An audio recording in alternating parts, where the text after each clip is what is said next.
الکہف۔ شروع اللہ کے نام سے جو بڑا مہربان نہایت رحم والا ہے۔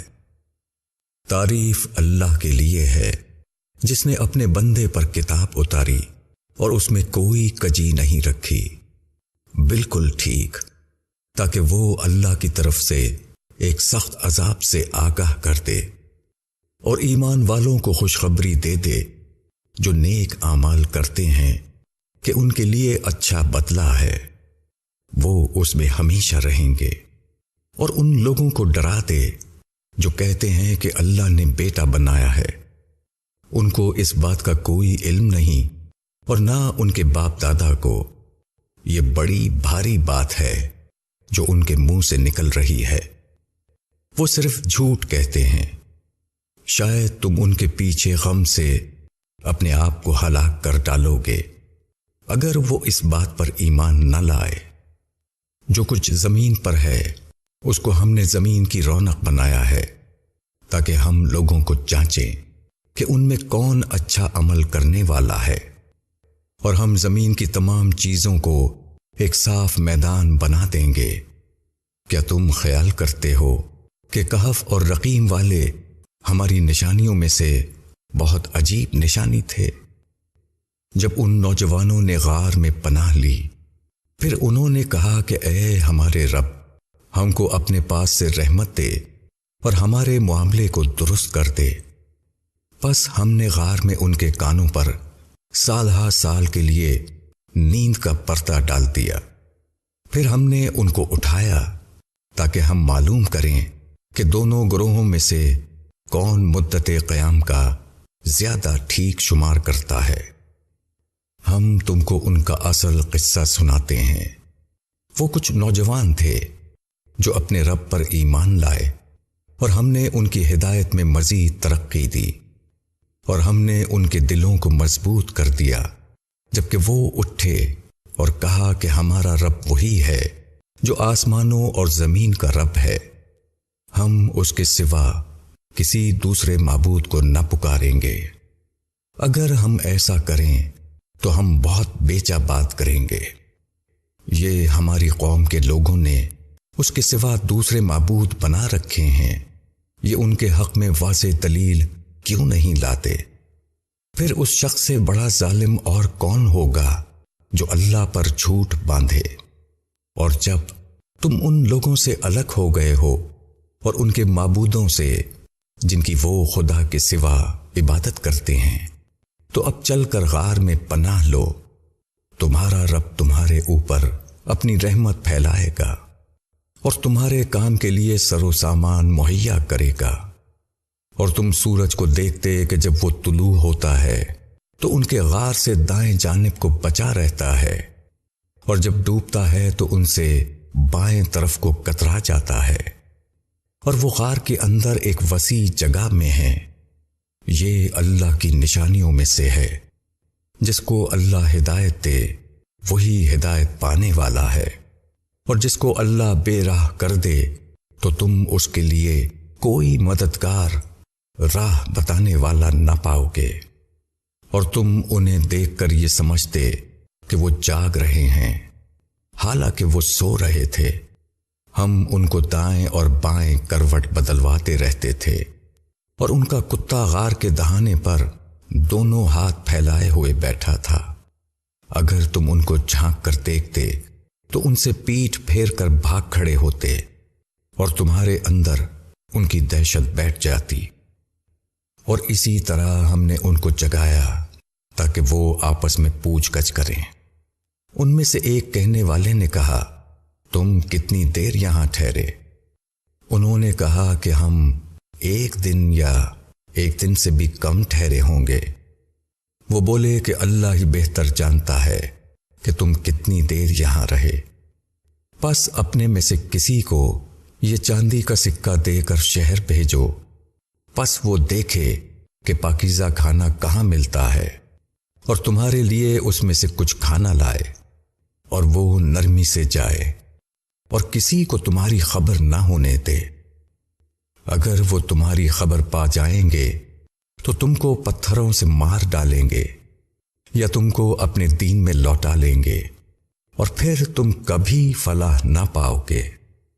اور اس طرح ہم نے ان پر لوگوں کو مطلع کر دیا تاکہ لوگ جان لیں کہ اللہ کا وعدہ سچا ہے اور یہ کہ قیامت میں کوئی شک نہیں۔ جب لوگ آپس میں ان کے معاملے میں جھگڑ رہے تھے، پھر کہنے لگے کہ ان کے غار پر ایک عمارت بنا دو، ان کا رب ان کو خوب جانتا ہے۔ جو لوگ ان کے معاملے میں غالب آئے، انہوں نے کہا کہ ہم ان کے غار پر ایک عبادت گاہ بنائیں گے۔ کچھ لوگ کہیں گے کہ وہ 3 تھے اور چوتھا ان کا کتا تھا، اور کچھ لوگ کہیں گے کہ وہ 5 تھے اور چھٹا ان کا کتا تھا۔ یہ لوگ بے تحقیق بات کہہ رہے ہیں۔ اور کچھ لوگ کہیں گے کہ وہ 7 تھے اور 8واں ان کا کتا تھا۔ کہو کہ میرا رب بہتر جانتا ہے کہ وہ کتنے تھے، تھوڑے ہی لوگ ان کو جانتے ہیں۔ پس تم سرسری بات سے زیادہ ان کے معاملے میں بحث نہ کرو اور نہ ان کے بارے میں ان میں سے کسی سے پوچھو، اور تم کسی کام کی نسبت یوں نہ کہو کہ میں اس کو کل کر دوں گا، مگر یہ کہ اللہ چاہے۔ اور جب تم بھول جاؤ تو اپنے رب کو یاد کرو اور کہو کہ امید ہے کہ میرا رب مجھ کو بھلائی کی اس سے زیادہ قریب راہ دکھا دے۔ اور وہ لوگ اپنے غار میں 300 سال رہے۔ کچھ لوگ مدت کے شمار میں 9 سال اور بڑھ گئے ہیں۔ کہو کہ اللہ ان کے رہنے کی مدت کو زیادہ جانتا ہے۔ آسمانوں اور زمین کا غیب اس کے علم میں ہے۔ کیا خوب ہے وہ دیکھنے والا اور سننے والا۔ خدا کے سوا ان کا کوئی مددگار نہیں، اور نہ اللہ کسی کو اپنے اختیار میں شریک کرتا ہے۔ اور تمہارے رب کی جو کتاب تم پر وحی کی جا رہی ہے، اس کو سناؤ۔ خدا کی باتوں کو کوئی بدلنے والا نہیں، اور اس کے سوا تم کوئی پناہ نہیں پا سکتے۔ اور اپنے آپ کو ان لوگوں کے ساتھ جمائے رکھو جو صبح و شام اپنے رب کو پکارتے ہیں، وہ اس کی رضا کے طالب ہیں۔ اور تمہاری آنکھیں حیات دنیا کی رونق کی خاطر ان سے ہٹنے نہ پائیں۔ اور تم ایسے شخص کا کہنا نہ مانو جس کے قلب کو ہم نے اپنی یاد سے غافل کر دیا، اور وہ اپنی خواہش پر چلتا ہے اور اس کا معاملہ حد سے گزر گیا ہے۔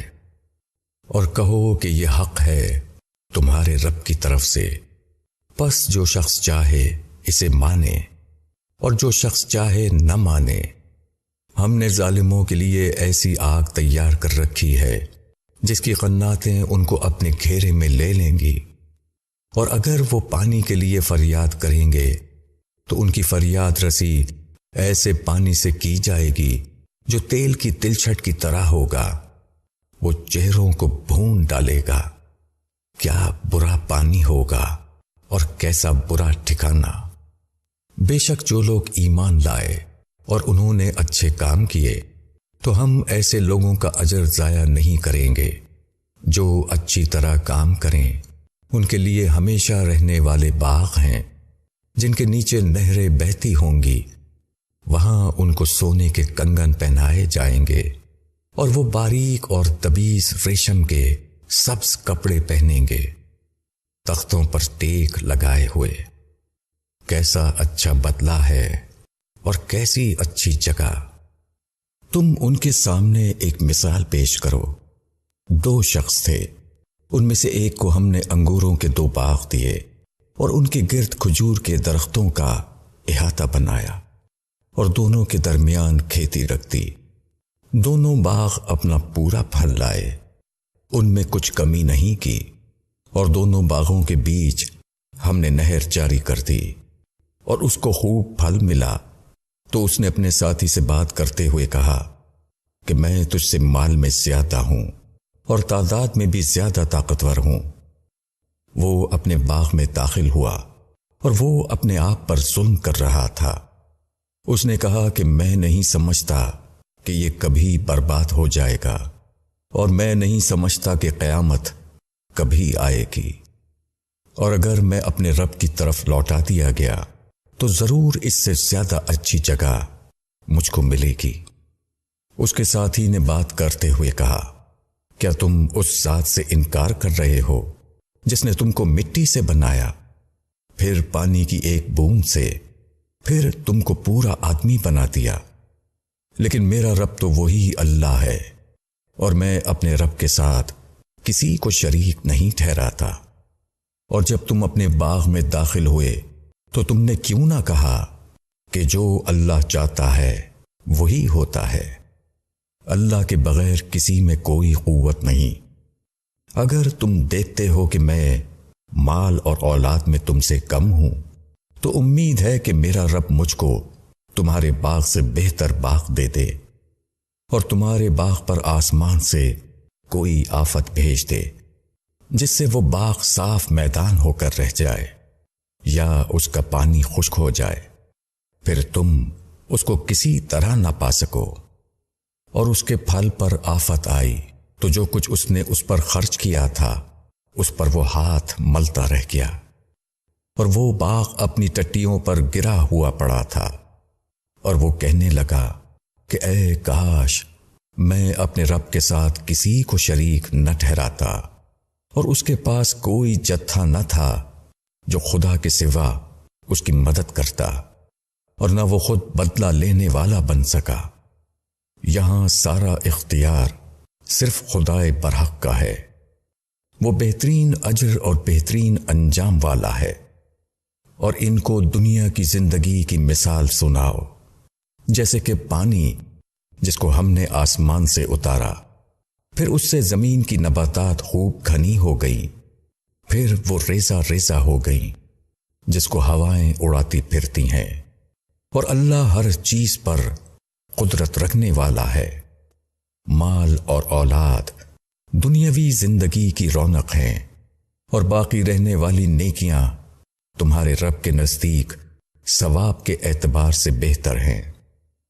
اور جس دن ہم پہاڑوں کو چلائیں گے اور تم دیکھو گے زمین کو بالکل کھلی ہوئی، اور ہم ان سب کو جمع کریں گے، پھر ہم ان میں سے کسی کو نہ چھوڑیں گے، اور سب لوگ تیرے رب کے سامنے صف باندھ کر پیش کیے جائیں گے۔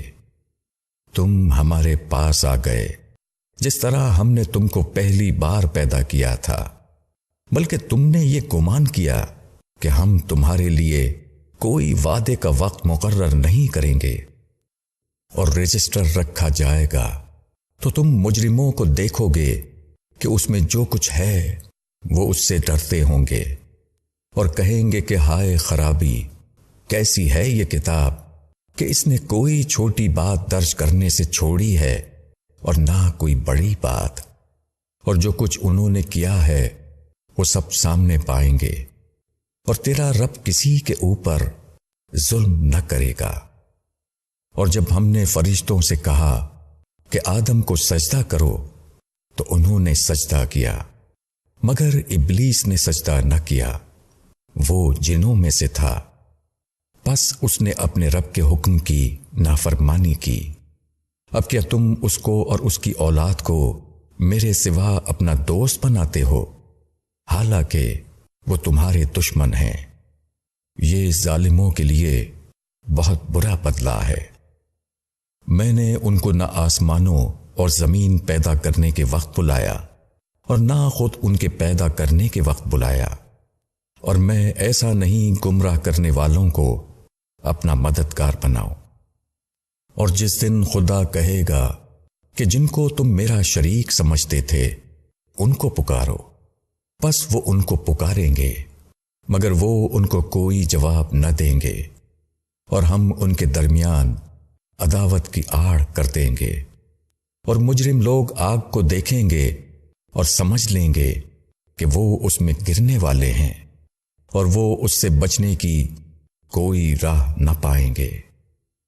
اور ہم نے اس قرآن میں لوگوں کی ہدایت کے لیے ہر قسم کی مثال بیان کی ہے، اور انسان سب سے زیادہ جھگڑالو ہے، اور لوگوں کو بعد اس کے کہ ان کو ہدایت پہنچ چکی ایمان لانے سے اور اپنے رب سے بخشش مانگنے سے نہیں روکا، مگر اس چیز نے کہ اگلوں کا معاملہ ان کے لیے بھی ظاہر ہو جائے یا عذاب ان کے سامنے آ کھڑا ہو۔ اور رسولوں کو ہم صرف خوشخبری دینے والا اور ڈرانے والا بنا کر بھیجتے ہیں، اور منکر لوگ ناحق کی باتیں لے کر جھوٹا جھگڑا کرتے ہیں تاکہ اس کے ذریعے سے حق کو نیچا کر دیں۔ اور انہوں نے میری نشانیوں کو اور جو ڈر سنائے گئے ان کو مذاق بنا دیا۔ اس سے بڑا ظالم کون ہوگا جس کو اس کے رب کی آیات کے ذریعے یاد دہانی کی جائے تو وہ اس سے منہ پھیر لے اور اپنے ہاتھوں کے عمل کو بھول جائے۔ ہم نے ان کے دلوں پر پردے ڈال دیے ہیں کہ وہ اس کو نہ سمجھیں، اور ان کے کانوں میں ڈانٹ ہے، اور اگر تم ان کو ہدایت کی طرف بلاؤ تو وہ کبھی راہ پر آنے والے نہیں ہیں، اور تمہارا رب بخشنے والا رحمت والا ہے۔ اگر وہ ان کے کیے پر انہیں پکڑے تو فوراً ان پر عذاب بھیج دے، مگر ان کے لیے ایک مقرر وقت ہے اور وہ اس کے مقابلے میں کوئی پناہ کی جگہ نہ پائیں گے۔ اور یہ بستیاں ہیں جن کو ہم نے ہلاک کر دیا جبکہ وہ ظالم ہو گئے، اور ہم نے ان کی ہلاکت کا ایک وقت مقرر کیا تھا۔ اور جب موسیٰ نے اپنے شاگرد سے کہا کہ میں چلتا رہوں گا یہاں تک کہ یا تو دو دریاؤں کی ملنے کی جگہ پر پہنچ جاؤں یا اسی طرح برسوں تک چلتا رہوں، پس جب وہ دریاؤں کے ملنے کی جگہ پہنچے تو وہ اپنی مچھلی کو بھول گئے، اور مچھلی نے دریا میں اپنی راہ لی۔ پھر جب وہ آگے بڑھے تو موسیٰ نے اپنے شاگرد سے کہا کہ ہمارا کھانا لاؤ، ہمارے اس سفر سے ہم کو بڑی تکان ہو گئی۔ شاگرد نے کہا، کیا آپ نے دیکھا جب ہم اس پتھر کے پاس ٹھہرے تھے تو میں مچھلی کو بھول گیا، اور مجھ کو شیطان نے بھلا دیا کہ میں اس کا ذکر کرتا، اور مچھلی عجیب طریقے سے نکل کر دریا میں چلی گئی۔ موسیٰ نے کہا، اسی موقع کی تو ہمیں تلاش تھی۔ پس دونوں اپنے قدموں کے نشان دیکھتے ہوئے واپس لوٹے، تو انہوں نے وہاں ہمارے بندوں میں سے ایک بندے کو پایا جس کو ہم نے اپنے پاس سے رحمت دی تھی، اور جس کو اپنے پاس سے ایک علم سکھایا تھا۔ موسیٰ نے اس سے کہا، کیا میں آپ کے ساتھ رہ سکتا ہوں تاکہ آپ مجھے اس علم میں سے سکھا دیں جو آپ کو سکھایا گیا ہے؟ اس نے کہا کہ تم میرے ساتھ صبر نہیں کر سکتے، اور تم اس چیز پر کیسے صبر کر سکتے ہو جو تمہاری واقفیت کے دائرے سے باہر ہے؟ موسیٰ نے کہا، انشاءاللہ آپ مجھ کو صبر کرنے والا پائیں گے، اور میں کسی بات میں آپ کی نافرمانی نہیں کروں گا۔ اس نے کہا کہ اگر تم میرے ساتھ چلتے ہو تو مجھ سے کوئی بات نہ پوچھنا جب تک کہ میں خود تم سے اس کا ذکر نہ کروں۔ پھر دونوں چلے یہاں تک کہ جب وہ کشتی میں سوار ہوئے تو اس شخص نے کشتی میں چھید کر دیا۔ موسیٰ نے کہا، کیا آپ نے اس کشتی میں اس لیے چھید کیا ہے کہ کشتی والوں کو غرق کر دیں؟ یہ تو آپ نے بڑی سخت چیز کر ڈالی۔ اس نے کہا، میں نے تم سے نہیں کہا تھا کہ تم میرے ساتھ صبر نہ کر سکو گے؟ موسیٰ نے کہا، میری بھول پر مجھ کو نہ پکڑیے اور میرے معاملے میں سختی سے کام نہ لیجیے۔ پھر وہ دونوں چلے یہاں تک کہ وہ ایک لڑکے سے ملے تو اس شخص نے اس کو مار ڈالا۔ موسیٰ نے کہا، کیا آپ نے ایک معصوم جان کو مار ڈالا حالانکہ اس نے کسی کا خون نہیں کیا تھا؟ یہ تو آپ نے ایک نامعقول بات کی۔ اس شخص نے کہا کہ کیا میں نے تم سے نہیں کہا تھا کہ تم میرے ساتھ صبر نہ کر سکو گے؟ موسیٰ نے کہا، اس کے بعد اگر میں آپ سے کسی چیز کے متعلق پوچھوں تو آپ مجھ کو ساتھ نہ رکھیں۔ آپ میری طرف سے عذر کی حد کو پہنچ گئے۔ پھر دونوں چلے یہاں تک کہ جب وہ ایک بستی والوں کے پاس پہنچے تو وہاں والوں سے کھانے کو مانگا۔ انہوں نے ان کی میزبانی سے انکار کر دیا۔ پھر ان کو وہاں ایک دیوار ملی جو گرا چاہتی تھی تو اس نے اس کو سیدھا کر دیا۔ موسیٰ نے کہا، اگر آپ چاہتے تو اس پر کچھ اجرت لے لیتے۔ اس نے کہا کہ اب یہ میرے اور تمہارے درمیان جدائی ہے۔ میں تم کو ان چیزوں کی حقیقت بتاؤں گا جن پر تم صبر نہ کر سکے۔ کشتی کا معاملہ یہ ہے کہ وہ چند مسکینوں کی تھی جو دریا میں محنت کرتے تھے، تو میں نے چاہا کہ اس کو عیب دار کر دوں، اور ان کے آگے ایک بادشاہ تھا جو ہر کشتی کو زبردستی چھین کر لے لیتا تھا۔ اور لڑکے کا معاملہ یہ ہے کہ اس کے ماں باپ ایماندار تھے۔ ہم کو اندیشہ ہوا کہ وہ بڑا ہو کر اپنی سرکشی اور کفر سے ان کو تنگ کرے گا، پس ہم نے چاہا کہ ان کا رب ان کو اس کی جگہ ایسی اولاد دے جو پاکیزگی میں اس سے بہتر ہو اور شفقت کرنے والی ہو۔ اور دیوار کا معاملہ یہ ہے کہ وہ شہر کے 2 یتیم لڑکوں کی تھی، اور اس دیوار کے نیچے ان کا ایک خزانہ دفن تھا، اور ان کا باپ ایک نیک آدمی تھا۔ پس تمہارے رب نے چاہا کہ وہ دونوں اپنی جوانی کی عمر کو پہنچیں اور اپنا خزانہ نکالیں۔ یہ تمہارے رب کی رحمت سے ہوا، اور میں نے اس کو اپنی رائے سے نہیں کیا۔ یہ ہے حقیقت ان باتوں کی جن پر تم صبر نہ کر سکے۔ اور وہ تم سے ذوالقرنین کا حال پوچھتے ہیں، کہو میں اس کا کچھ حال تمہارے سامنے بیان کروں گا۔ ہم نے اس کو زمین میں اقتدار دیا تھا، اور ہم نے اس کو ہر چیز کا سامان دیا تھا۔ پھر ذوالقرنین ایک راہ کے پیچھے چلا، یہاں تک کہ وہ سورج کے غروب ہونے کے مقام تک پہنچ گیا۔ اس نے سورج کو دیکھا کہ وہ ایک کالے پانی میں ڈوب رہا ہے، اور وہاں اس کو ایک قوم ملی۔ ہم نے کہا، اے ذوالقرنین، تم چاہو تو ان کو سزا دو، اور چاہو تو ان کے ساتھ اچھا سلوک کرو۔ اس نے کہا، جو ان میں سے ظلم کرے گا ہم اس کو سزا دیں گے۔ پھر وہ اپنے رب کے پاس پہنچایا جائے گا، پھر وہ اس کو سخت سزا دے گا۔ اور جو شخص ایمان لائے گا اور نیک عمل کرے گا اس کے لیے اچھی جزا ہے، اور ہم بھی اس کے ساتھ آسان معاملہ کریں گے۔ پھر وہ ایک راہ پر چلا، یہاں تک کہ جب وہ سورج نکلنے کی جگہ پہنچا تو اس نے سورج کو ایک ایسی قوم پر طلوع ہوتے ہوئے پایا جن کے لیے ہم نے آفتاب کے اوپر کوئی آڑ نہیں رکھی تھی۔ یہ اسی طرح ہے، اور ہم ذوالقرنین کے احوال سے باخبر ہیں۔ پھر وہ ایک راہ پر چلا، یہاں تک کہ جب وہ 2 پہاڑوں کے درمیان پہنچا تو ان کے پاس اس نے ایک قوم کو پایا جو کوئی بات سمجھ نہیں پاتی تھی۔ انہوں نے کہا کہ اے ذوالقرنین، یاجوج اور ماجوج ہمارے ملک میں فساد پھیلاتے ہیں، تو کیا ہم تم کو کوئی محصول اس کے لیے مقرر کر دیں کہ تم ہمارے اور ان کے درمیان کوئی روک بنا دو؟ ذوالقرنین نے جواب دیا کہ جو کچھ میرے رب نے مجھے دیا ہے وہ بہت ہے، تم محنت سے میری مدد کرو، میں تمہارے اور ان کے درمیان ایک دیوار بنا دوں گا۔ تم لوہے کے تختے لا کر مجھے دو۔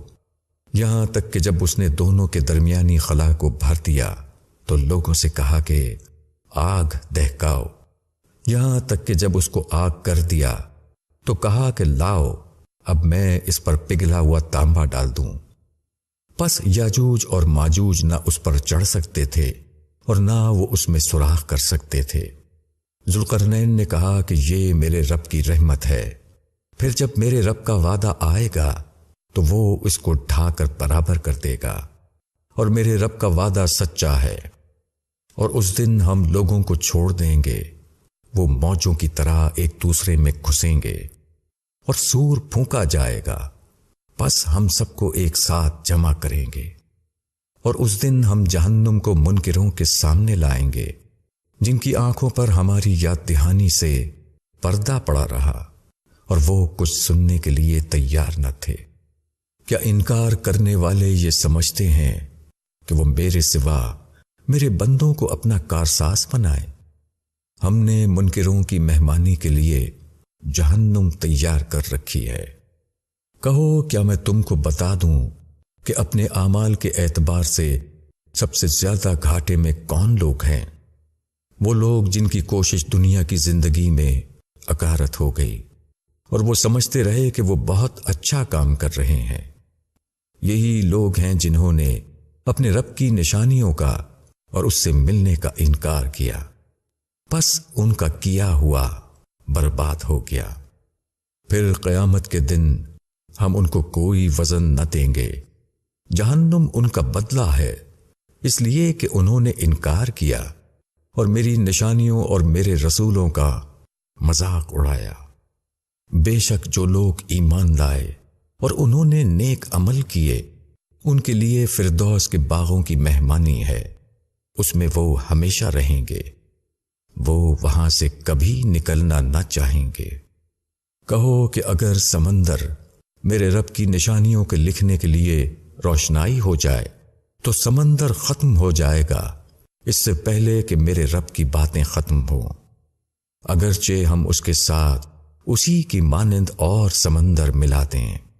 کہو کہ میں تمہاری ہی طرح ایک آدمی ہوں، مجھ پر وحی آتی ہے کہ تمہارا معبود صرف ایک ہی معبود ہے، پس جس کو اپنے رب سے ملنے کی امید ہو اس کو چاہیے کہ نیک عمل کرے اور اپنے رب کی عبادت میں کسی کو شریک نہ ٹھہرائے۔